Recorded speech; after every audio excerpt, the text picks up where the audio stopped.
You know, they stopped serving those. Really? Yep. Probably a good thing for me. Wow. That's Chocolate almonds? We invested heavily. Dude, the chocolate almonds at Starbucks, the little Yeah. clear bag, they stopped selling those. Oh, Now they have like a big bag and it's a different thing and it's just not even close to what it was. Yeah, so I'm done. You're out. I'm done. Yeah. That It's good addiction enough. has You gone had those away. every time I saw you last. So There's probably, you could probably trace it back to the original manufacturer. I wish I Do a could. wholesale elite- I don't know why they would elite stop. Chocolate almonds. Yeah, you're like, I alone was worth having those.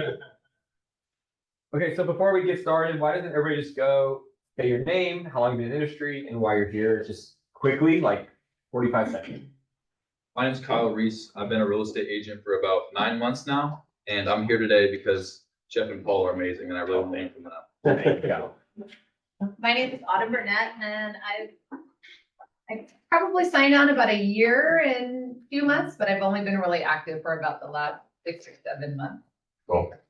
My name is Tony Shar, and I've been agent for 18 months, and I'm here because Paul and Jeff are both friends and mentors, and I know there's gonna be a nugget or two that I take away from this that'll be valuable for my business. Thanks, bro. What's your name, how long you been in the business, and why you're here? My name's Tom Valella. I don't know, I've been in the business a little while. And see what I can learn. Awesome. Great. I'm Erin Holoweski. I am actually with Paul's group. And I'm here, I've been, well, how long has it been? 2 months, maybe? Yeah, I think. Wow. 2 months, so very new. And I'm here to get smarter. Thanks for being here. Me? Yeah, who are you? Oh, I'm Bobby. I'm the team leader here at Keller Williams. I've been in the industry for just over 10 years. I am here to make sure these guys are doing great. Really? Shut up. Got one. Honest too. Yeah. My name is Keith Maxwell. I was originally in the industry 14 years ago, left, and just got my license back on March 5th. And I'm here to learn. Nice to meet you. My name's Olivia. I've been doing real estate for like 4 years, on and off. And I'm here because I'm on Paul's team, also dating Paul. And so I'm here to support. My name is Emily. I got my license in January and I'm here to learn something. Wow, what a good feel. Awesome. Thank you.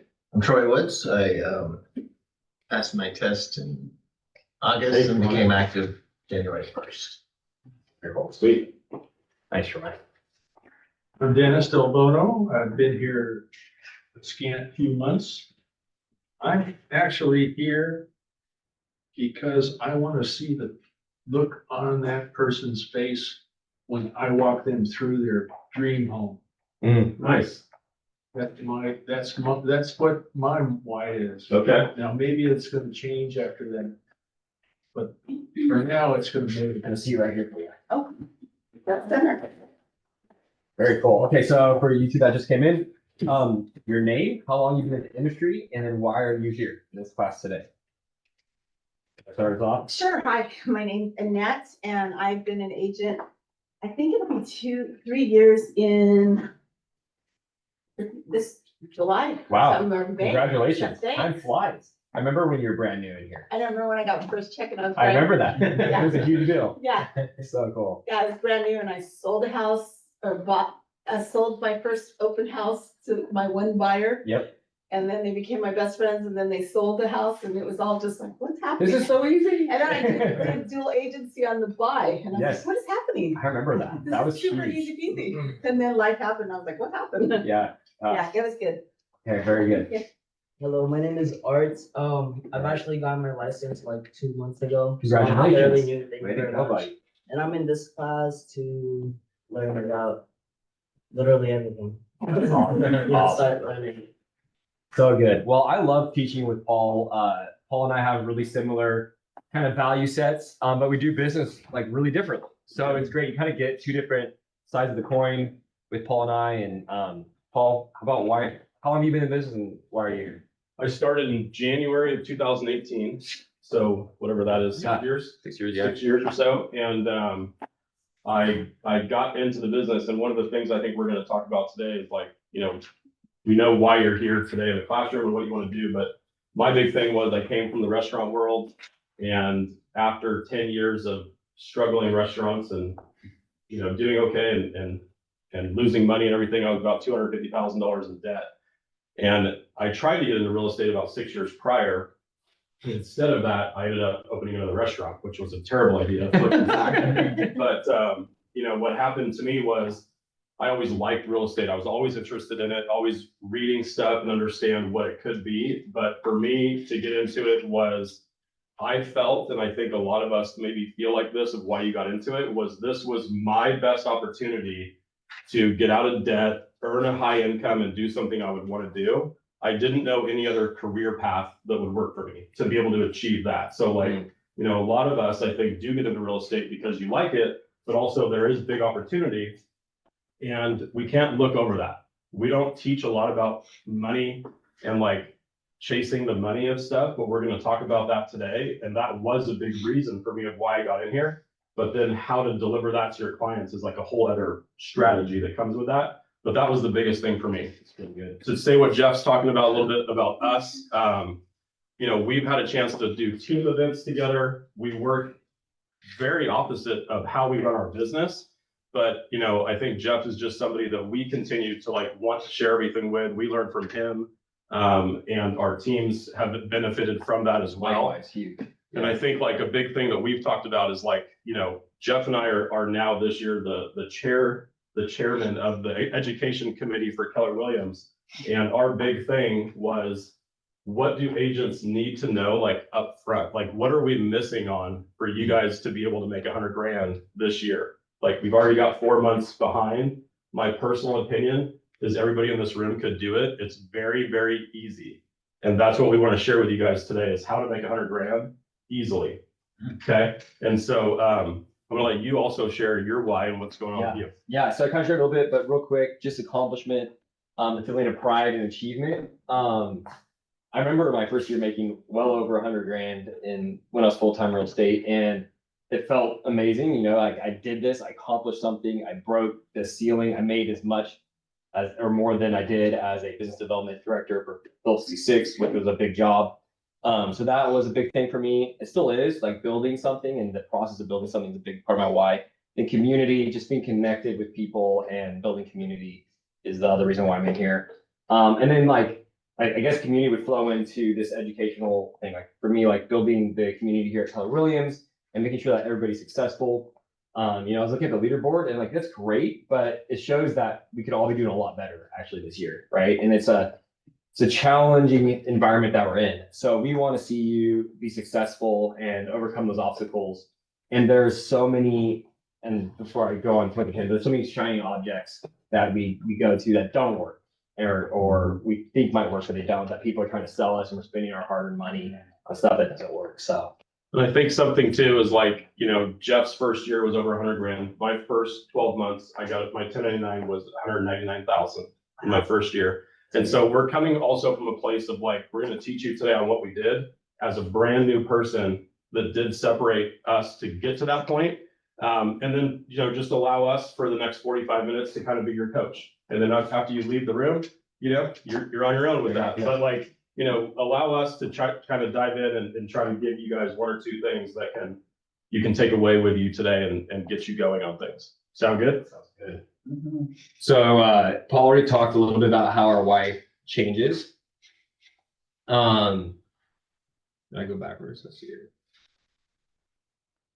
Okay. So real quickly, anybody want to share real quick, like your why, and why is the why important? Anybody want to share? It gets you out of bed in the morning and you don't feel like. Totally. What if it doesn't get you out of bed in the morning? Not big enough. You need to go Right. That's a great question. Yeah. So that's the thing. I think whenever people say like, if you don't have that feeling of like what gets you out of bed, then you haven't been able to accomplish yet what is that why for you right now. And we talked about it a little bit before we started, but I think your why is ever changing. It could be weekly, it could be yearly, it could be, it's based on you. But if it's not big enough for you to get out of bed, I think that's where you gotta start. But And show up to the office. you gotta show up. Gotta show That's up. half the battle. So big. Who else wants to share a couple? I'll share mine. Okay. My why has changed through the years. It actually started with necessity, which I think is something, a lot of times we think we're doing something wrong if we don't have like this deep rooted heart, to feed the children in Africa thing. But sometimes it is just necessity. It's because I have to pay bills and I need to take care of my family. Right. For me, it really turned into freedom, not like financial freedom, like I can go do what I want, whenever I want, which I hope eventually, but freedom in my own life. And to be able to be independent for myself and to make choices based on having what I need and not, get the basic needs met. That's profound. And we're probably, a lot of us are in that spot right now, especially with the way the market is right now. Like I have to make it, right? And so getting my ass up and going to work is important. And I think to add on to that, Jeff and I both have fairly large teams. Whenever we bring a new team person in, and we go through, what their goals are and what they're wanting to do, I would say in the last 20 people that we've had come in, it was like, I really want to do business full time and I want to make 100 grand. That's why we named this class Making Your First 100 Grand, was because that's what we heard from like 97% of everybody that comes in. It's just like what we all think, like, I want to make a 6-figure income. Real estate does that because a lot of people do that, and I'd be curious from Christina to give us a number one of these days. How many people just in our little office here last year made 100 grand or more? I bet it would be surprising to you. It's pretty easy to get to, and we're going to help you with that today. But just wanted to share that. I like that. No, it's a little nugget. Yeah. Anybody else want to share their why before we move on? Cal? Yeah, it's pretty financial based. I have these long-term goals, pretty much financial freedom and not having to work until I'm 60 or 65. Yeah. Just being able to have the freedom in the back end of my life to spend it with family and loved ones and doing what I like. That's so good. That's awesome. Thank you. Yeah, I think if you look at real estate agents, a lot of agents don't come up with a plan to achieve that. They go into the business with that mindset, like I want to be able to do these things, I want financial freedom and stuff. And like if I make enough money, then I'll be able to do this. And then they spend all that money and then they're 75 and they're like, God, I still got to do another deal. Right. So like if that's your why, then a big part of that is a game plan going like, okay, every paycheck I put 20% aside, for 30% for taxes, 20% for my retirement, all that. Yeah, that's really good. Okay, so we're getting to kind of dive into the meat. Yep. You ready for that? Let's do it. Okay. One thing I want to say is because we're doing this class as like, this is your first 100 grand. And I say like, we want to coach you for 45 minutes. We're just going to talk honestly. Is that okay with you guys? We're going to give you like the nuts and bolts of like what actually works versus it being like a class on building your business. We're going to tell you what exactly we did so that you can use those same tools to build your business. Yep, that's exactly right. Okay, so this slide, the foundation you build your business on is your why. Okay, there's two different pictures or two different kind of categories. You have the roller coasters and you have the bullet train. This is very intentional. Okay, so when you aren't solid in your why and you're not solid in how you're building your business, why you're doing what you do, you're building a roller coaster. And where does a roller coaster end up? Right where it started. Right where it freaking started. It was fun. We had some highs and we had some lows, but I ended up right back where I want to be. When you build your business on a why and you build it with intentionality and strategies and on pillars that we know work, that we've seen real estate agents talk about time and time again, you're building a bullet train that's going to end up in a destination that you want to be at. Just like that, Kyle, like your game plan, you have the end in sight, which I love that. I love that you have the end in sight. Like, how do I get there? And you're going to build a business. Sure, there's going to be some turns and there's going to be some movement that happen, but you're actually going to arrive at your destination. So the first thing that you want to build your business on is your gosh, feels like these slides a little bit out of order, but that's okay. Is your sphere of influence. What is a sphere of influence?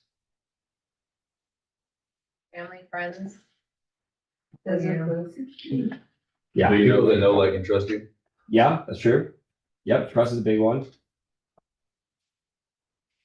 For me, and the way we define it is they trust you, they listen to what you say, So they kind of like listen to what you preach and they implement it. That's actual influence. For example, Paul, I went to this coffee shop. It was the best coffee I've ever had in my life. You freaking gotta go. And Paul goes to that coffee shop and comes back to Jeff, that was the best coffee I ever had. I influenced Paul. So he trusted me, like Jeff knows his coffee. He listened to what I said and then he implemented what I was telling him to do, right? That's influence.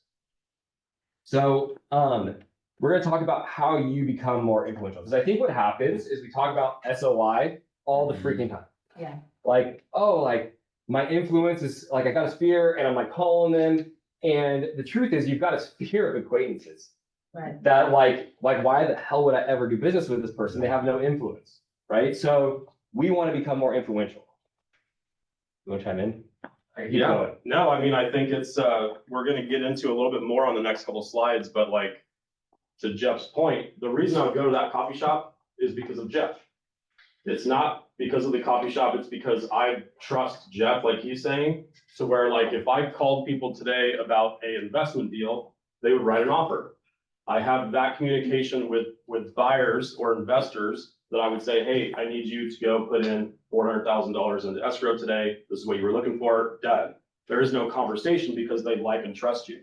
What Jeff's saying in that example is like, his relationship with me would give me he's just telling me what to do and I would go do it, right? And so a lot of us have that. The question is, how do you build that as an agent to your SOI? And what are the tools and tips and tricks that you need to do in order to get there? We're going to dive into that a little bit more, but that's the big thing is like your value is what we're really going to preach on today is like, you really need to understand your value as an agent and your education and knowledge of everything is the difference. It's 100% the answer to it is how much time you're spending in educating yourself on this business. Yeah. So yeah, that way people actually like believe you, right, and listen to you. So I think with SOI, there is like a magic ingredient that most people that are not having the six-figure business are missing, and it's engagement. So, is it gentleman in the back? Dennis, what's your last name? Delbono. So Dennis and I were talking before this, and we were talking about engagement. We're talking about where you show up, right? And we did a couple different examples, or I was talking about a couple different examples. So does anybody go work out? Anybody? Cool. Put it low, because I've been working. I don't want to feel like I work out all the time, but I do, but it's a process. So this is a great example. We all go to the gym, right? And at that gym, we know a bunch of people, or there's a bunch of people that we could know. And you guys see the guy that has the headphones, right? That's just like doing his thing. He has no engagement. Therefore, he has no influence, right? Then you've got Chris Cucchiera, who is talking to everybody. He's showing people how to do things. He's very, very engaged. Like everybody loves Chris. He's kind of like, I mean, I go to this gym because Chris is there, literally, the gym I go to in the morning. And I want to go to the gym because I'm like, Chris is going to give me shit if I'm not there in a nice way. But he's Mr. Influence in the gym. His engagement is really high. So the guy at the first level that has the headphones in, he's an observer. I'm kind of a participant. And Chris is the leader at the gym. As a matter of fact, when people talk about real estate, who do they talk to about? It's not me. No one even knows what I do because I'm always asking questions to Chris. It's Chris. Chris is the leader because his level of engagement is super high, right? So he's talking to people about real estate. They're asking him questions, but it's just because he's a leader where he's at. Okay, give me an example somewhere else where you could be an observer, participant, or a leader. I know this is silly, but my daughter played travel sports. Yeah. Always with the same parents, and it's like, I find that I get a lot of like, hey, so I sold the house. Hey, like, so I'm slowly becoming the like, oh yeah. And oh, have you seen this one? Or I'm looking for an investment property. Oh, have you seen this on the market? And, those chats are starting to happen more so with me. That's super good. That's super good. Yeah, T-ball for me. I got like a bunch of deals from coaching T-ball. How about you, Paul? What would be some? I mean, it's the same thing you're saying. It's, you know, we are gonna dive into some examples on the next couple slides, but like, I had a call yesterday from my best friend's mother-in-law, and she was like, hey, you know, that lot that we were trying to sell, like, I'm calling you because, you know, you're Mr. Real Estate. That was what she said. And I was like, you know, I'm like, we're laughing and talking about family, and then she asked her a few questions. I gave her the answer, text her contact that she needed, and that was it. That spreads through everybody that they know. And that is what you need. And how do you get there? We're gonna tell you, but like that comes from you leveling up. I don't know how else to say it. Like everybody in the room, as you're newer, especially, how can you be as good as Jeff? Like that's the question. And the answer is you just have to do enough deals and you can get there. It's not anything that you can't do, but like your time of education that you're putting into yourself to give back to your people is the difference, you know? And I can honestly say, like in my first 4 years, I was a minimum of 2 to 4 hours a day working on myself, not my business. 2 to 4 hours a day. And if you're not doing that today with like marketing videos, personal development, mindset stuff, that I think was the reason that I was able to kind of like build my business quickly. But that was 2 to 4 hours, 7 days a week for the first 4 years. That's so good. And that was what allowed me, like when I had a conversation, if I met Kyle and Kyle asked me a question, I didn't know what it was, I felt terrible, like I was a bad agent. And I would go home and like research that, like figure out what was he even talking about. And like, it would drive me crazy to not have an answer. You know, and a lot of us feel that way when you're new. It's like real estate has so many different things you can go into. Like, how do you get to that level, right? And it's hard. It's hard. And that's what we're here to teach you today is like, you got to dive in first. Like the first thing is getting in and understanding all the different stuff that you have to learn in this job. That's what's going to make you have this level of engagement with the people that you know. Yeah, and I think it's like you gotta geek out. Yeah. Like what Paul's talking about, like you geek out into real estate.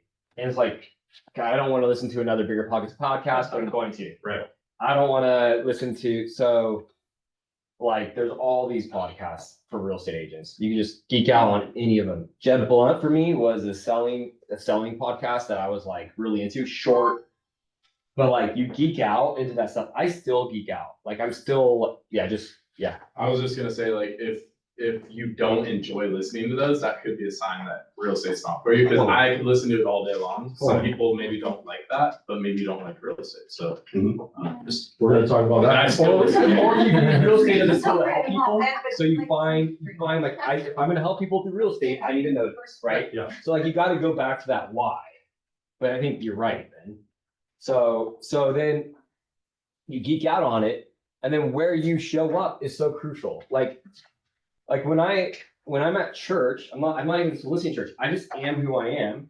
But like tons of people know I'm in real estate, and I'm really influential at church. Why? On the board, I talk to people all the time. I invite people to different small groups. Like I'm just there. Like my guy Travis, like he's even more influential at church because he's leading worship and stuff. People see him, they're known, right? It has nothing to do with real estate. Then the other side of it is the real estate side. Man, when you talk to Travis Avila, the guy has a podcast. He's part of the newsletters. He's got videos. He's doing Landmark Academy. He knows a whole bunch about real estate. He's made himself an expert. So when you're engaged at a high level and you're becoming a leader instead of a participant or even observer. Observer is the lowest. Leader is kind of good sometimes. Like sometimes being a leader, and I'm not going to go too deep into this, is a whole nother topic. Sometimes being a leader takes too much energy to really like connect with people.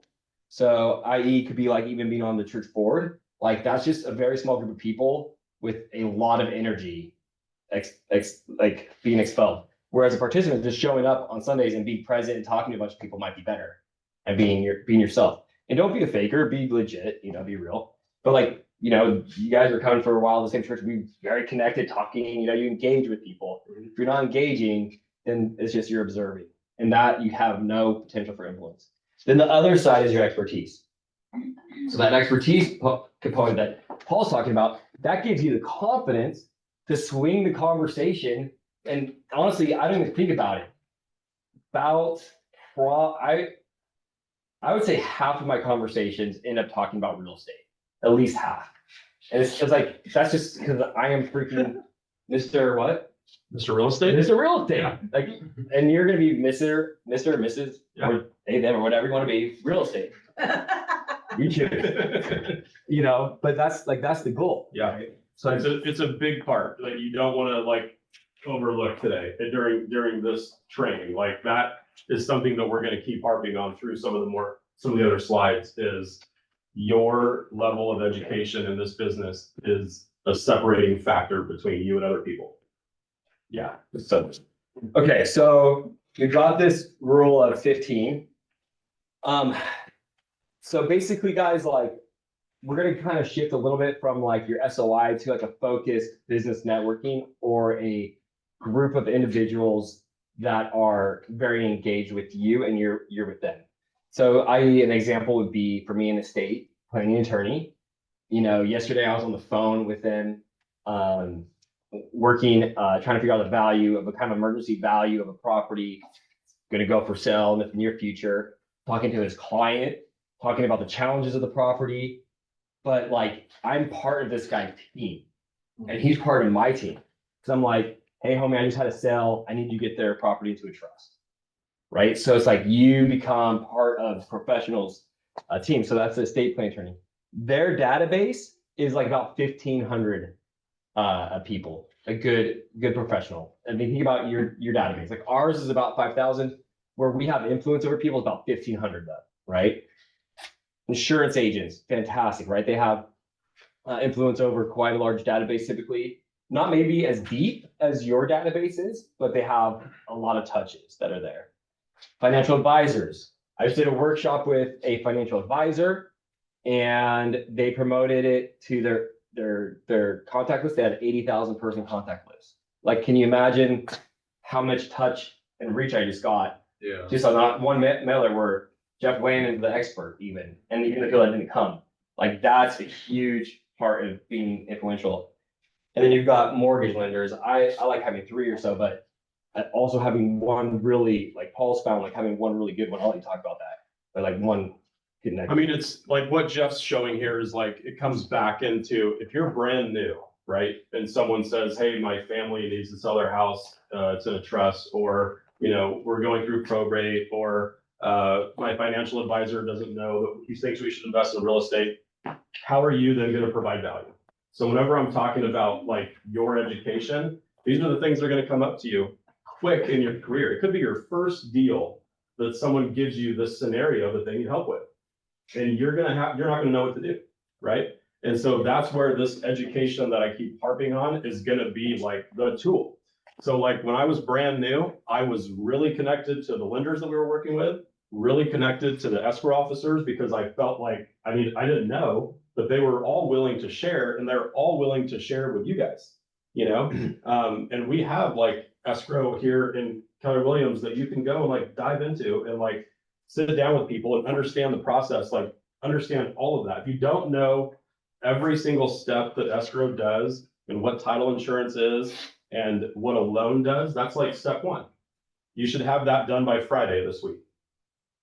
That's the truth, right? If you're And like, trying how to much do they love it, right? When you ask them questions. they're happy. You can go and sit in the office while they're actually working on deals and like be a part of it. Just say like, I want to be a fly on the wall for 2 days. Is that okay? Can I ask you a bunch of questions? Those are the things that are going to separate you. You're going to learn things that are on the job, right?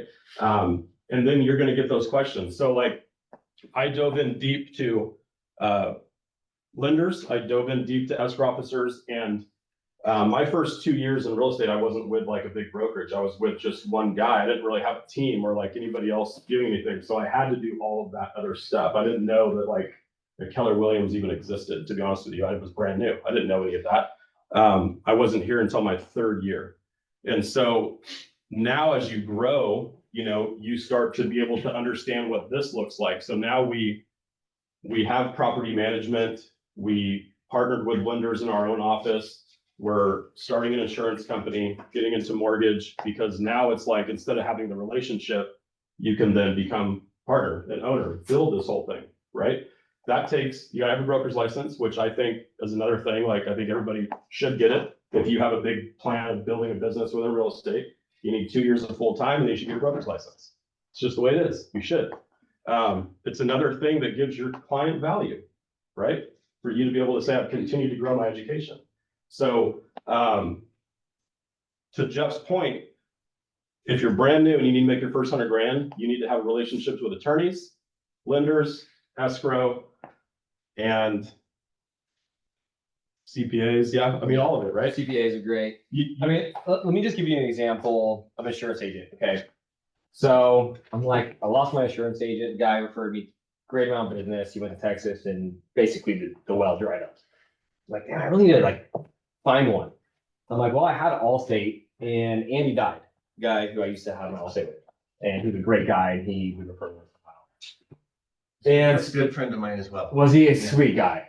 Andy was just the sweetest guy, got cancer and this whole deal. And like, it was surprised. It was like, wait, what? You got cancer? Like I met with him and I had no idea. So I went over and I called Allstate. I'm like, hey, like I really like doing business with Andy. Who's replacing? Like this gal, Olivia. I'm like, Olivia, cool. So I call up Olivia and I go over to her office, introduce myself, and I say, hey, how's things going? And I ask her a bunch of questions. Like 90% of the meeting with her was asking her questions about taking over the business from Andy, her struggles, the things that are frustrating with her, the things that are going well, the fire policy issues that she's having, all this stuff, right? I just listened. And at the end of it, I was like, hey, Olivia, you know, I'm kind of a little bit of a leader in real estate. I like coaching people and helping people. I do that on my team. I wonder if you'd be open if I came next week or the following week and just kind of coached you on some of the pain points that you're talking to me about today. And she was like, oh my God, yes, that'd be amazing. So then I did. I followed up with her. And she was like, this was a fantastic meeting. She's like, you are this office's real estate agent. Like any referrals that come in, like they're for you.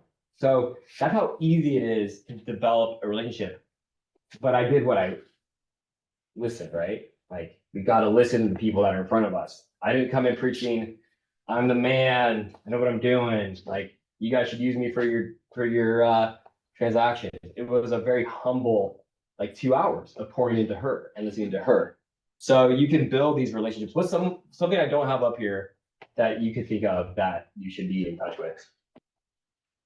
Well, I mean, these are all money related, but obviously, you know, having a Rolodex of service industry people for housing is Yeah. super important. Yeah. And I use that all the time for, you know, helping people that maybe even aren't in the market with, Mhm. you know, a painter or a landscaper or whatever, you know. Totally. So That those- Rolodex is so key. Those guys have networks too. Yep. And that's a big part of your team, right? Like I do think we have something else about that with your extended team, what that looks like.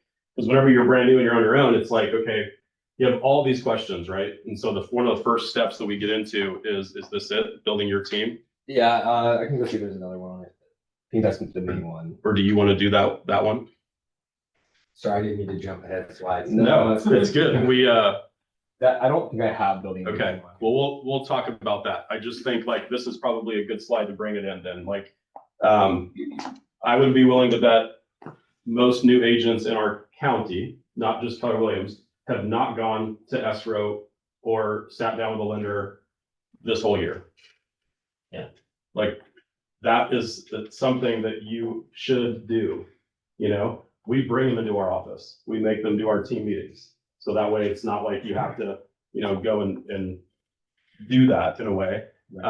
But you would learn more doing it individually. So like if you go out and you meet with the lender, meet with a few different lenders, you know, if you were to meet somebody today at T-ball game and they're explaining their financial situation to you, you need to have enough education of what types of loan programs could work for them for you then to refer it off to the lender. But your initial conversation, you know, I've always heard agents teach, you shouldn't give all that information, make the lender do that. I totally disagree. I think that you need to have a good understanding of what that stuff looks like and how it works, and then say, but listen, I have a great lender that can give you the real details of what this looks like for you. But you need to know a little bit of all of that. Probate, you need to know that. You need to know the trust. You need to know how that stuff is developed. You need to know what loan programs are out there. Right now, there's a lot of loan programs changing, right? Do you know the Dream for All program? Every single detail of that, right? The lender's still the person that's gonna qualify them, but you should know every single detail of the Dream for All program. How quick it went, what are the new requirements, when does it start, right? May 1st. So like right around the corner, you can have people getting qualified for that today. It's now a lottery. Like parents can't ever own a home. There's a lot of like things in there that you need to know about if a client calls you and you say one or two little nuggets to them and you're their agent for life. Just the way it works. It's good. Yeah, like, for example, the mortgage lender. So you're like, okay, well, how do I add value to a mortgage lender? Well, one, we refer them clients, right? But how do I like really take that to the next level? Like, what could I do to really blow that relationship up? And what I found was doing joint workshops or combined or whatever with a good mortgage lender and use like capitalizing on their database. That went really far for me when I was first getting started. I think my first year I did like three workshops with our lender. And we get like a few closings a workshop. And what I did in the very beginning was I felt like I was decent at marketing and getting things together. So I got with a couple lenders I was working with and I put an entire packet together for them to go out and present and get more agents working with them. So I was giving them value constantly on things that we were doing that were working for us, built a whole packet for them, then they went out and used that to get more business. Dude, that's awesome. So what Paul just described, there's a book called Go Giver, The Go Giver. Go Giver? The Go Giver, yeah. It's like a famous little book. And it's amazing. It's such a great book. But like Paul is not worried about keeping his own, right? So he's like, and neither am I, but like we give, right? You give away. And then the universe is like, okay, cool, like, and gives back. Seen it time and time again. So and that's a big thing too, like to talk about, I think at Keller Williams, Bobby does a really good job of, especially like in our leadership meetings and stuff, like we all share pretty much everything with each other. I don't think that's common in a lot of brokerages, and I don't think it's common anywhere really. It's like you take the top 10% of a company and they like to hold on to things like these are my secrets, right? And I've always been an open book. We share everything that we make. We share everything that we do. We put it on Instagram. We'll put our buyer seller guides out for people to take. Yep. We tell our listing presentations to keep all of our information and give it to the other agents. Because if you decide to work with somebody else, make sure they're doing everything that we would offer you as well. Right. And so like those types of things for you are going to be something that go a long way. I had a point with that and I can't remember what it was, but something about giving everything back. Our big thing, I've had a lot of people say like, why are you giving all that information? Like that's stuff that your team does. And my thought behind it has always been what we're doing. And the reason that we've always partnered with Jeff on everything is everything that we do is about the client. It's not about our team. It's not about us. It's not about our bank account. It's about taking care of the client better than the next guy. Yeah. So like my argument in a listing presentation is that I will serve you better than any other agent in the county. And let me show you why. And if someone can outperform that, great. Right? But that's the service part of it. So if everybody goes and steals all of our stuff, what happens to the industry? Gets better. What happens to our job if the industry gets better? Innovate. Right? Then what would happen if everybody was doing the same things that we're doing? We would have to get better.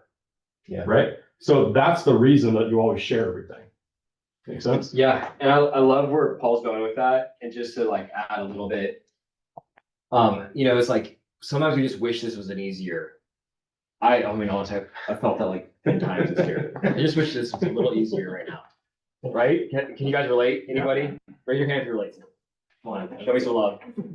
So Participation. So the Jim Rohn, great motivation speaker, he said, don't wish that things were easier, wish that you're better. Yep. And what Paul's describing is that, like, we need to become better. So like one of your big, hindrances here, your first year is like, I need to become better like from where I am, measure against yourself, say I'm right here and I need to go here. Don't look at Jeff Landon. Like if I came into the industry looking at Hal Swayze, I was like, I have to be like him to do this. Like it just wouldn't happen. It wouldn't have happened, right? I would have been discouraged all the time. So don't look at like others, look at yourself, like, okay, how do I get better? How do I go to the next level? How do I kind of transform who I am, be the best version of what I can be? And that, I think hitting onto this, your engagement again is really crucial. So like homebuyer workshops, postcards, flyers, like all those things are really important.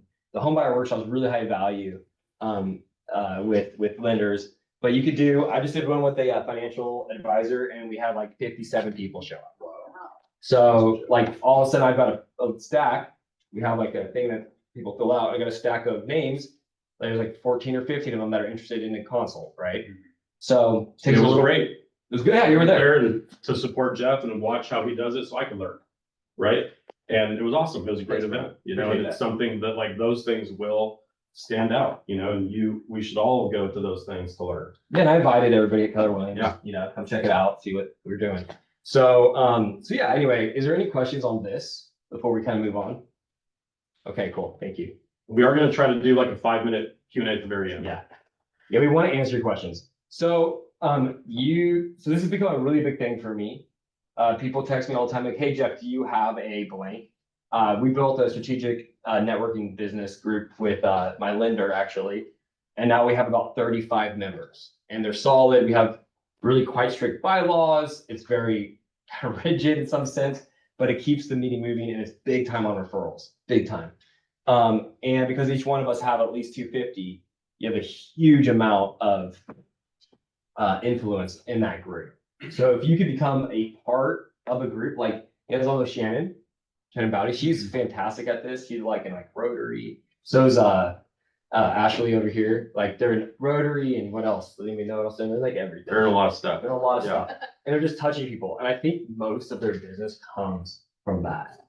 So like getting involved in a business networking group, and it's totally okay to ask for the business. I think like I have a hard time naturally wanting to ask for business from people, but I've gotten more and more used to being like, hey, homie, I've given you like 17 referrals this year and I haven't seen anything in my way. Is there a reason why we're not getting business? Is there something I need to do differently?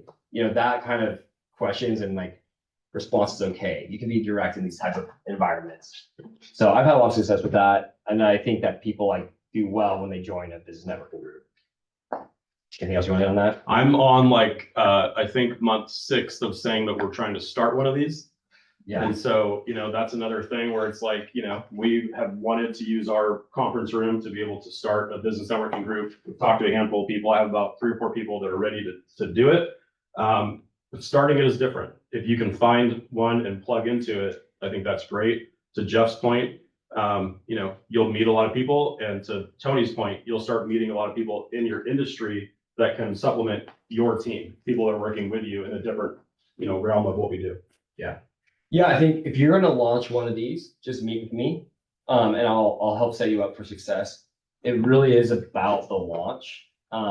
We've done a successful and we've done a non-successful launch, and the initial launch has to be big to make it really make it exist, I guess. So what can I just, I guess I can ask about the structure of this. Is it like a monthly meeting? No, it's every week, Thursdays, and you're only allowed to miss 6. And you have to have a replacement in 3 of those. And if you miss 6, you're out. And people do not want to be outed. Right. It's like there is high accountability. I would say on average, there's 25 referrals a morning. So amazing. So millions of dollars of business generated. Across all industries. Are you Across all only real estate person? Only one industry for me. One that's per industry? Yeah, one per industry. Yeah. No other realtors allowed. Yeah. But like the chamber, like there'd be 20 agents. Right. So it's like a little bit convoluted and stuff. And then you're really, what I would say, it goes back to the investment into the people that are there. So like what's going to separate you from somebody else is that you're showing up to someone's business. You're saying, hey, I would love to like pick your brain or get to know you. You're contributing, you're asking them lots of questions. It's like really that Pareto principle, like 80% of the energy is focused on them, 20% on you. So you're doing that and just showing people like how much value you add by listening, literally. And then if they have a need, you're like, I'm gonna fulfill that need, even if it's totally not real estate related. So that's where you win in those type of groups. I don't feel limited to be big. I know there's like a bunch of big groups. I think new agents a lot of times think that they need to join the chamber and they need to jump in and things like that. find something that you actually care about, that you love, and get involved there, So like, good. you know, the Humane Society, or if you love tennis, getting on a board for, I don't know, whatever Dawn does with tennis, but find your thing, because you're gonna enjoy it a lot more, and when you're in, you know, a state of joy, you're gonna attract a lot more business also. Yeah, and for whatever reason, like certain groups I go to, I'm like, I just don't feel comfortable here, but I feel comfortable over here. And so like, you just have to like lean into your nature. Sometimes you have to be a little bit uncomfortable, but you have to lean into like what you naturally like, oh yeah, this is good for me. Agree. Okay. Okay, so this is gonna be at the end where I just want to talk to you about this real quick before we move on. So you've got, I still hear your sister. So this exercise is really simple. Whoa, I'll give you another one. Really simple. Where do you go? I go to the gym. I go to church. I go fishing, whatever. What's your influence level? Just give yourself a 1 to 10. And then what you can do to increase your influence. Simple. I can talk to more people. I could ask more questions, right? You're gonna go through that. Then you're gonna do your 5 closest friends. Dude, honestly, I get a lot of business from my 5 closest friends. They're like great referral partners. And so, you know, influence, how influential are you? What you can do to have more influence. And sometimes you're like, man, why has Brad never referred me business or whatever? I ask him, Brad, why have you never referred me business? I would love to do some business. Man, for me, email me better than anybody. And then this continued places you should be going and why should you go there? So that's kind of what we were just talking about. And then what can you create and why you should create it. If you're going to create something, know that you're going to spend 10 times more energy doing that than jumping to something that someone else has. The benefit is you can create it exactly how you want it to look. And then next steps, the SMART goals. You guys know what SMART goals are? No, I don't. It's specific, measurable, attainable, realistic, and time bound. A SMART goal. So that's what you're going to do on this last one for your next steps.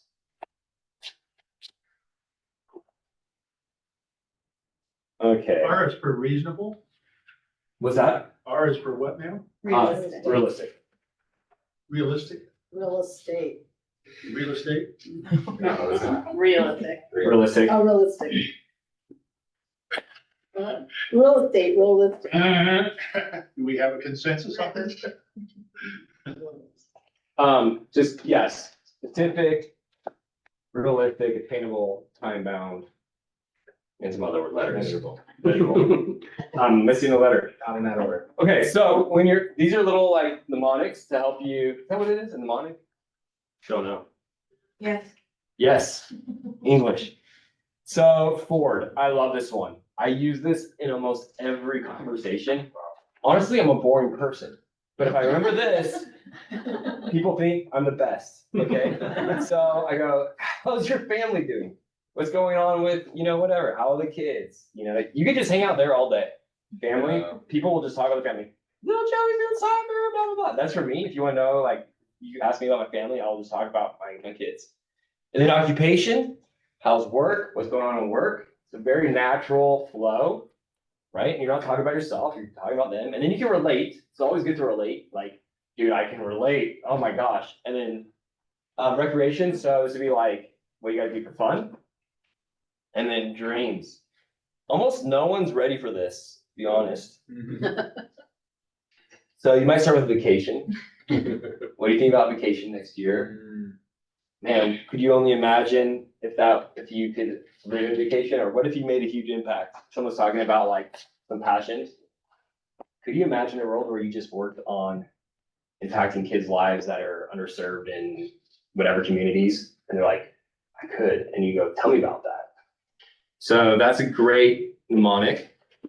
Love, I think this is a great. It's like kind of active listening. Have you guys ever gone to counseling? Relationship counseling? Not telling. This was like better. This was better than like anything my wife and I ever like heard from any counselor. Listen, observe, see that person's reaction. So if I say to Paul, I like your shoes, and he's like, yes, then I see that he reacted in a great way, right? Then validate what that person had just said or whatever. So let's say I'm telling Paul something about my feelings, hurt because of whatever, and then he would validate. He would say, oh man, sorry, I didn't intend for that. So he'd validate how I felt. because people feeling are their feelings, right? Or whatever, or so you validate that thing and then you expand. It's like, hey, tell me more about Jeff, tell me more about what I could have done to make that not happen and keep our relationship strong. And then you allow that person to keep talking.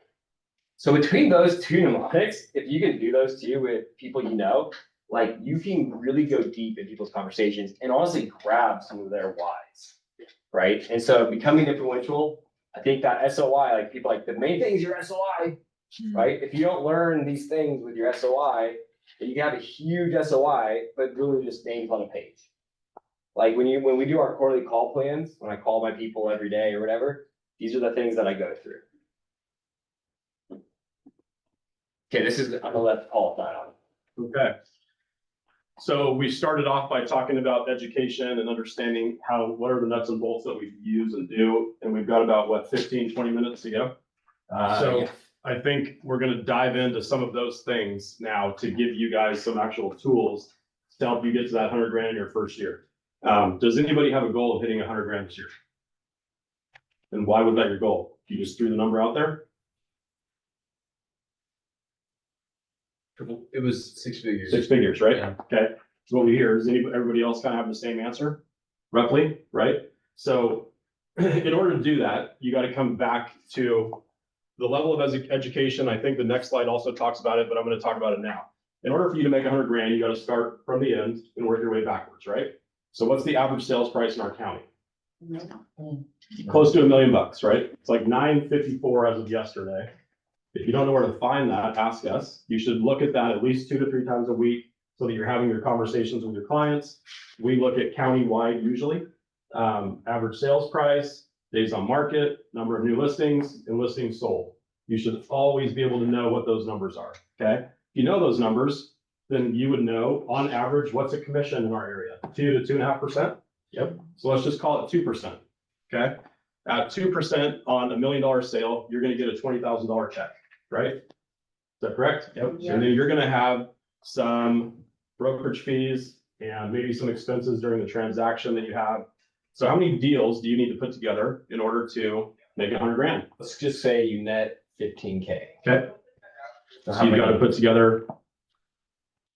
Like that. Seven? Okay.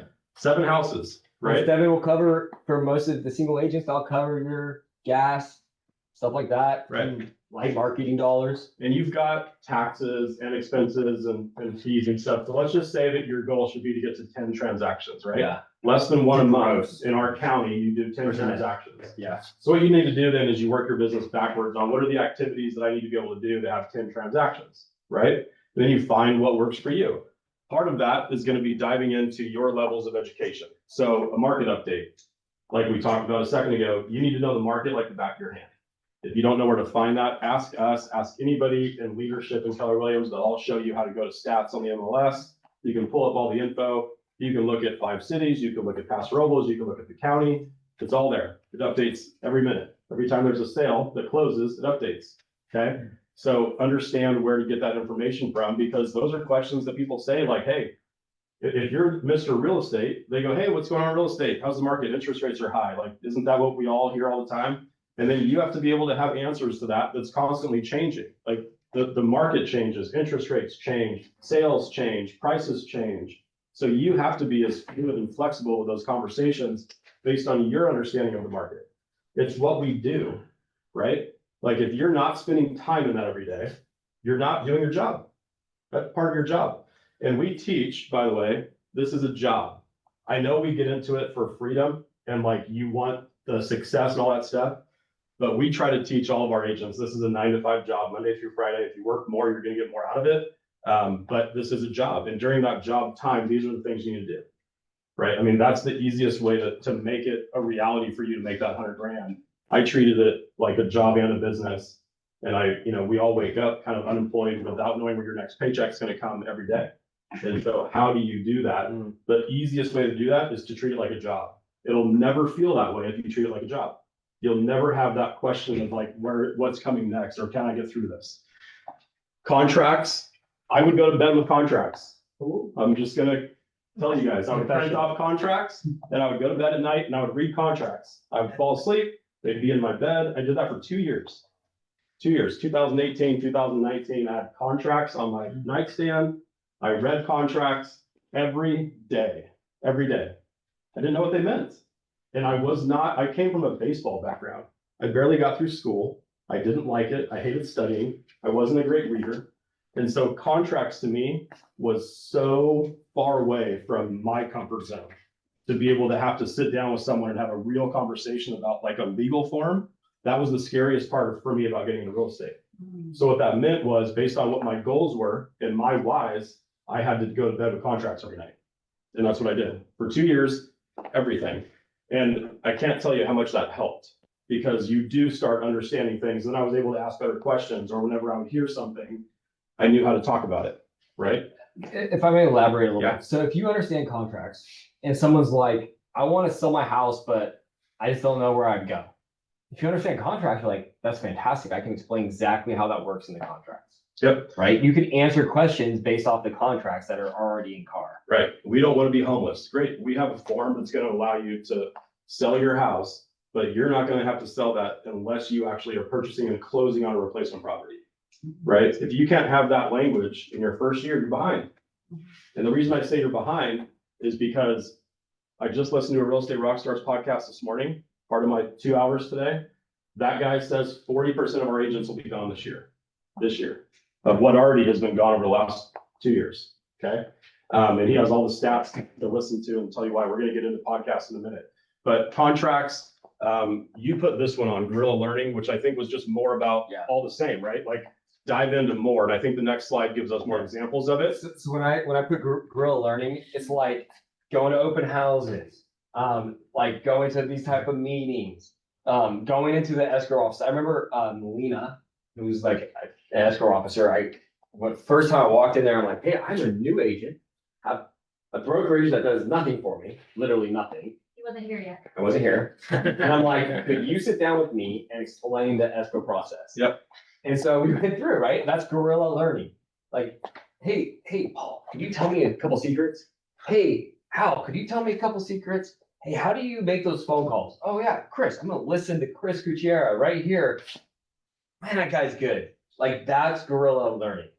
Okay, because you're just kind of like taking whatever you can, wherever you can. I know Tony, freaking this guy, like he's like a gorilla man, this guy. Look at this. He's doing an open house on a vacant piece of land.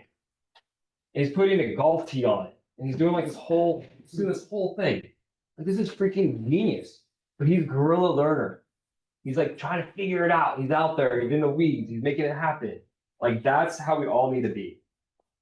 Okay, your turn. Podcasts, Bigger Pockets, Real Estate Rockstars. I listen to a podcast called The Wealthy Way. It's with a guy named Ryan Pineda in Las Vegas. I think you should listen to that one every day. He gets into a lot more of marketing, but he owns 1,000 houses now and flipped 500 and he's 32. We just have a similar background with sports and stuff, and I really relate to the guy. I think he's great. Back to Jeff's point, your networking groups and events, things that you can plug into, you'll learn a lot from that. I mean, it's priceless to be around other people. All the events that happen that like the association puts on or Women's Council puts on. I didn't miss a Women's Council event for the first 4 years till COVID hit. I was on the Women's Council, and so were 100 other men, right? But they were the only ones putting on events. Like the Gov Hutchinson event that was just last week, like don't miss anything. Go to everything because you'll learn something. Just being here today is like a huge advantage to just being able to try to take away one or two things that are going to help you in your business, right? Can I ask a question? Yeah. Also, obviously, like the highest investment of our time is prospecting, right? So No, I don't think so. you don't think so? No, not what if you don't know what you're doing, what you're saying, or what you like, you have to dive into the education. Right. The prospecting to me is secondary. Okay. So yes, you have to prospect, Okay. right? But I really believe that like the 2 to 4 hours a day that people don't spend on themselves is why the failure rate is so high. Right. That's the answer. So let's break it down. We all have about, let's just call it 8 hours of effective time in our day. I've got 10, so I wake up at 5 a.m. And that first 2 hours of my day are devoted to me and development of Jeff. So that is like what Paul's saying. He's saying like, do that first. Mhm. Don't give up on prospecting. Keep Right. that in your day. But like, don't forget about that personal development. Now, if that starts for you at 8 o'clock and goes till 10 o'clock, then you prospect. I guarantee you, none of us have prospected 2 hours a day. Then you prospect from 10 to 12, and you just got both done in the first half of your day. Then you're like showings and other things are happening in the second half of the day. Yeah. Right. So you're time blocking the things that are important.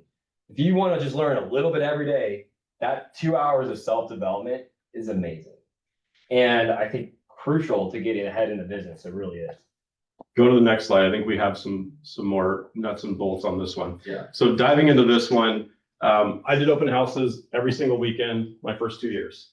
I sold a ton of houses off of open houses. I, at that point, had hired a coach in my first year. I had $14,000 in my checking account, and my coaching was 12 grand. And I had to make a decision if I was going to pay that or not. So I paid it, and I had $2,000 to my name, and I was still paying off debt and everything else. But it was worth it. I learned a lot. I learned a lot from that, and that I didn't have a brokerage at that time. So like that was where I learned a lot of just tips and tricks, and I was in a community of another 50 agents that were all in this coaching program, right? I learned open houses. I think like the best tricks to doing open houses from that coaching program. Whenever we go do an open house, we try to teach our agents, and what I did was like having everything there. So you have like a nice spread of all the value, all the different things that you can have. Your branding is important, right? You want to have market updates. You want to have buyer and seller guides. You can get those from escrow. You can have a nice flyer. You can do all that. You can also have music. You can also have an iPad, which I bought the first year with internet. So you always have it on, and you have all the market there of what else is going on in the neighborhood. So just if I'm selling this house today, and this was part of this office complex, and this wasn't what they're looking for, I should know everything that has sold and has available in this complex, right? Because what I want to do is for the hour after my open house is done is to get with the people that I met today to show them those properties. So if my open houses are from 1 to 3, on my calendar it's 1 to 5. So that I'm working after the open house with the people that I'm meeting. And when they're coming in, you're giving them value of the things that they're looking for, and you're scheduling the time with them to go show them the properties that aren't the one that they want because it wasn't that particular house for whatever reason. So like those types of things will go so much further for you instead of just trying to, however you want to do your open house. Like what you do and how you say it is what the person is. The person wants to work with you because they feel that you're going to help them get to the finish line of buying a house. That's the only reason. It's no other reason, in my opinion. They might have a relationship with you, which helps, but we have a ton of people, even people in our own office, that people of their own sphere buy houses from other people because they felt better with that other person. It happens all the time. And that's your own fault. Like that's the part where we have to swallow that pride and be like, I have to get better. Why would that person want to work with someone else, right? That's just a good example for you to be like, okay, I got to do another 4 hours tomorrow morning. I need to learn something else that is going to make me better. Your CRM and database, Jeff talked a lot about database. Your CRM, I think like Command, Keller Williams has something for you to start with. I didn't have anything the first 2 years. So like, I think your CRM is crucial. I think that the leverage that you can have with it, like the CRM that we use today allows me to work when I'm not working. Okay. And it has a great look and it's all perfect. But I didn't have that the first 2 years. Not any CRM, nothing.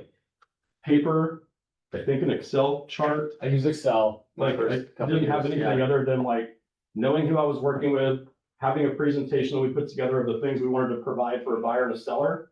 And that was it. Prospecting hours, Tony, and scheduling everything. You have to prospect. We all know that. However, 97% of agents don't prospect consistently.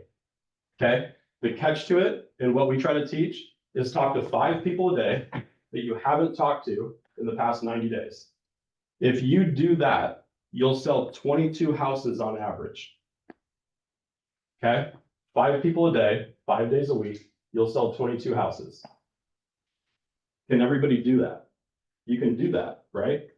If you're working on your education, if you have the right tools in your toolbox to facilitate those people that you're talking to, okay?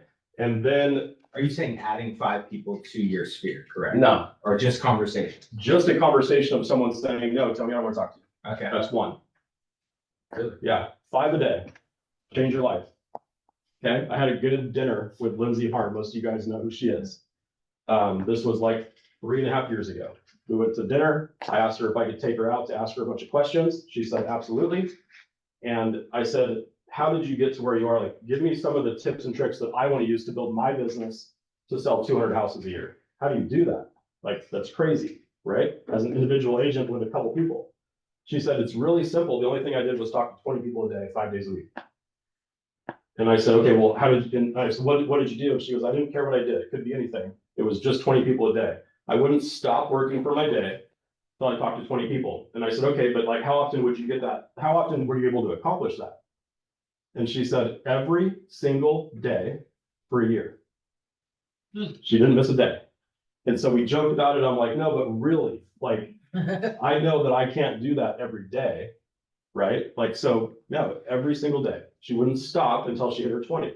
Just by doing that alone, okay, is more than most people need to do. I'm not saying you should do that. I'm saying 5, okay? 5 a day at 22 transactions at $15,000 a month is what?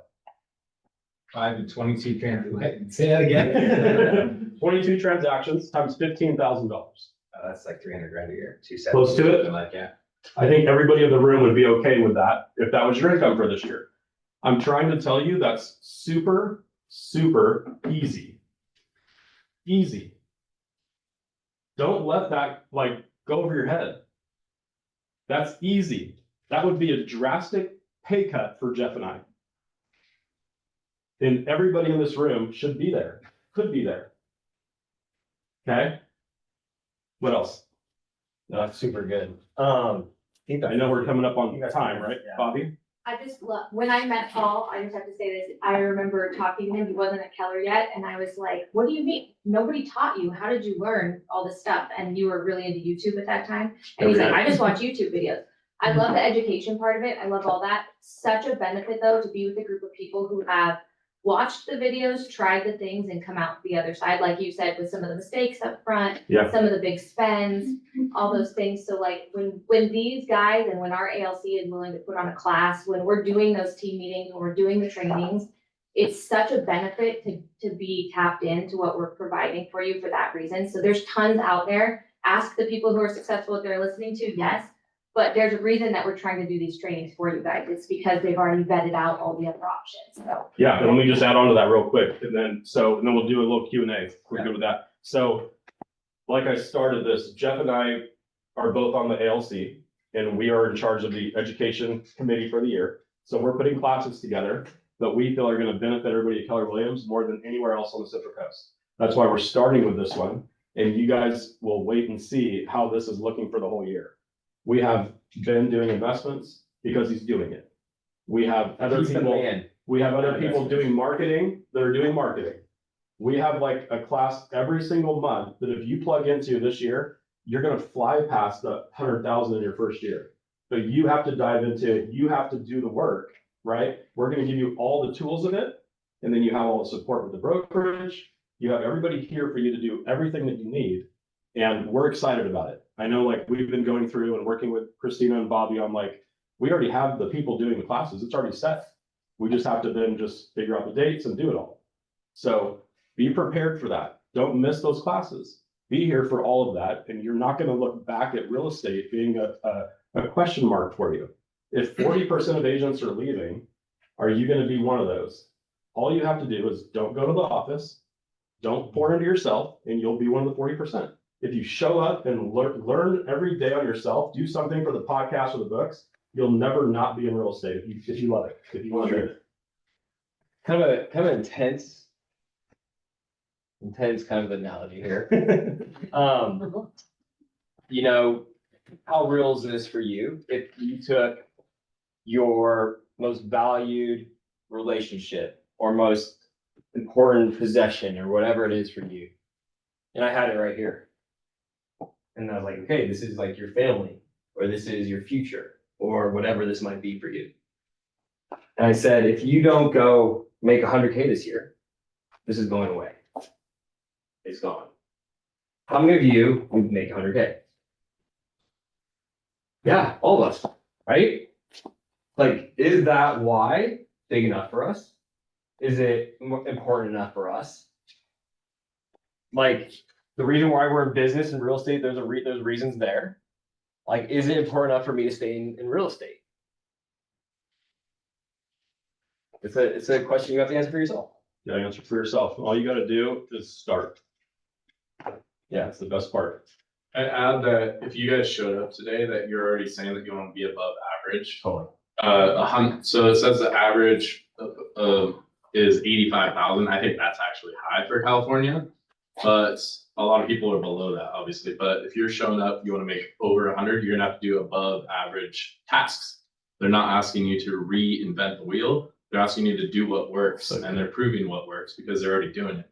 So if you just follow what people are doing that have already put in the time, the effort, the knowledge, the wisdom, just like feed off of what they're doing and do it, and you're gonna make more than that.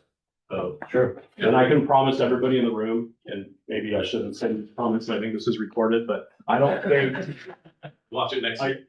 I don't think any brokerage in the Central Coast is gonna offer the training that we're able to put on at Keller Williams throughout this year. I don't think that exists anywhere else in the county. Okay, we want to do like 2 minutes of Q&A? Yeah, nuts and bolts. Anything? Quick question, the calling, so our talking, having the conversations, do you guys circle back every quarter with everybody? Like when you started Yeah, your yeah. Excel sheet, did you keep it and then whoever you didn't hit or? When I start making excuses for myself, that's when my production goes down. So Command has a great quarterly call plan. Highly recommend it. Plug everybody in there. Pop up every day, and you just call those people. And then honestly, what I'm doing is because I have so many people in mind, I'm like leaving people out of my call plan just so I can get to 5 or 6 in that I need to get in. So you just go through Command and it Yeah. just circles you through? Yeah, and then when you're driving, kind of how I built my business is like when I'm driving and I think about someone and I'm praying for them or whatever, I call that person. Just like, what's up? I call people people don't know how much I call people. It's all the time. Hey, how you doing? What's going on? Yeah, that's it.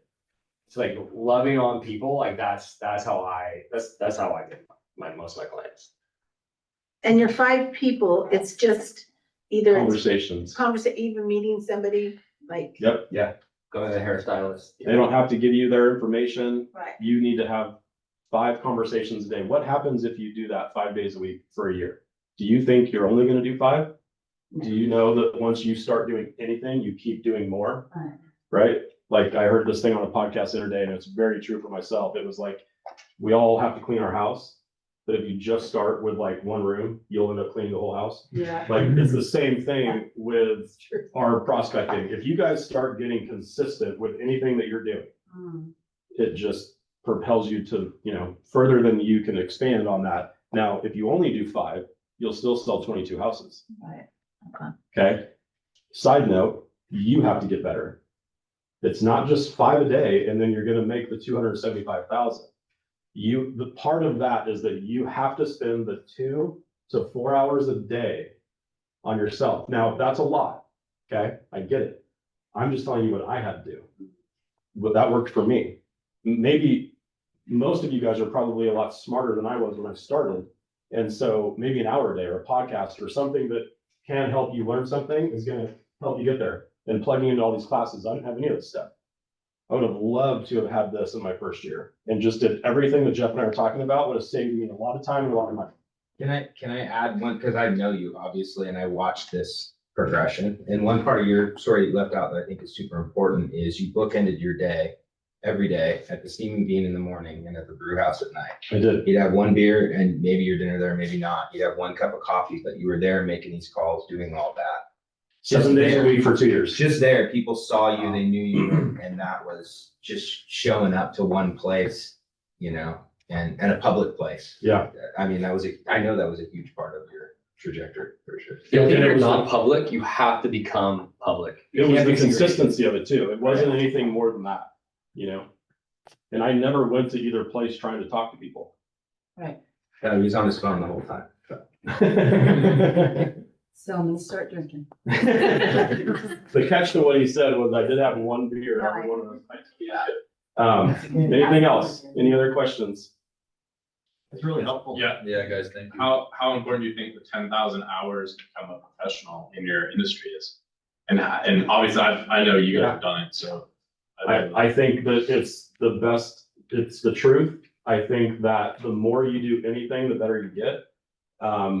You know, I don't remember who it was recently that, you know, it was like, and I think I was even telling Erin, who's a brand new team member of ours, right? And she's talking about making calls where like another person didn't answer the phone. And I'm like, yeah, that's because you gotta call 1,000.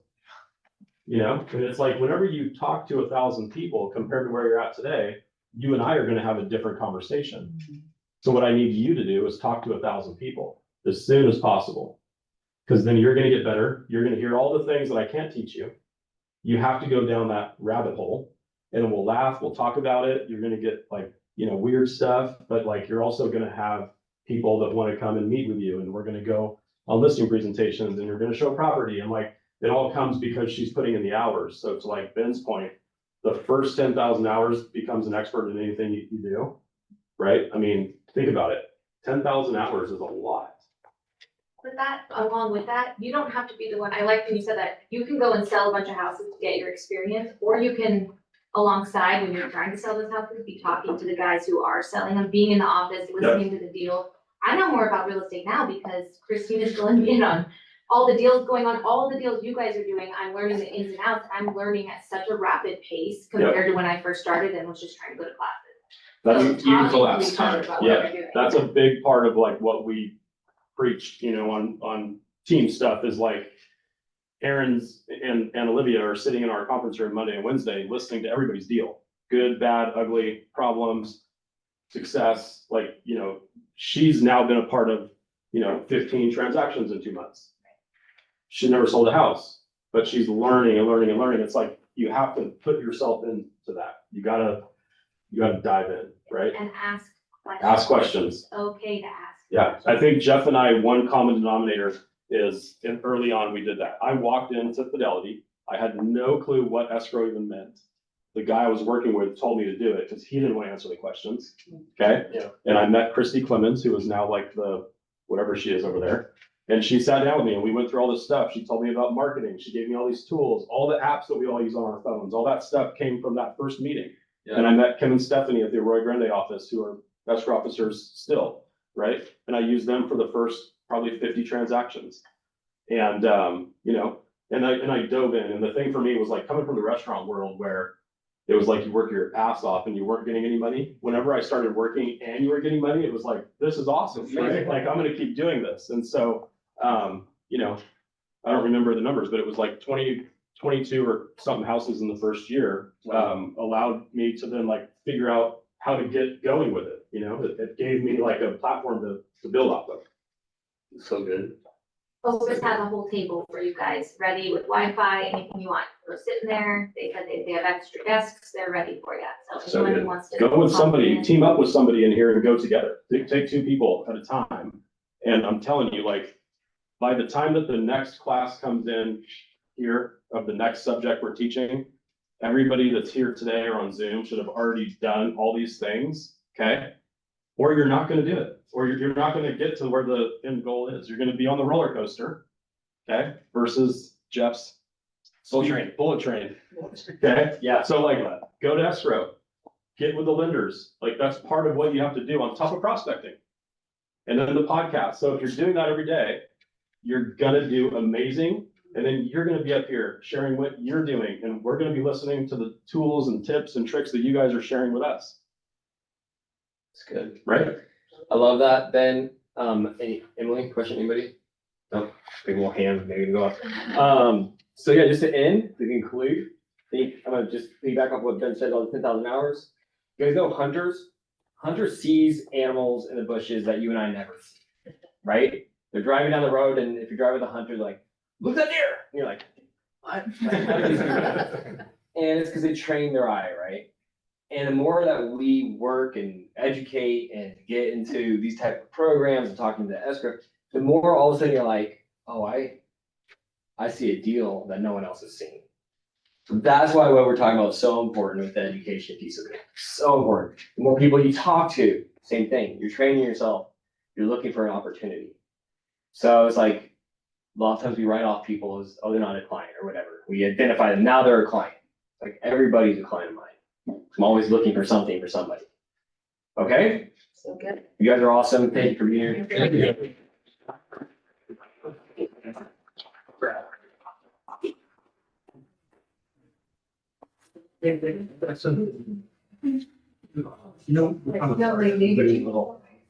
Yeah. Well, like, knowing what we Come out, Paul.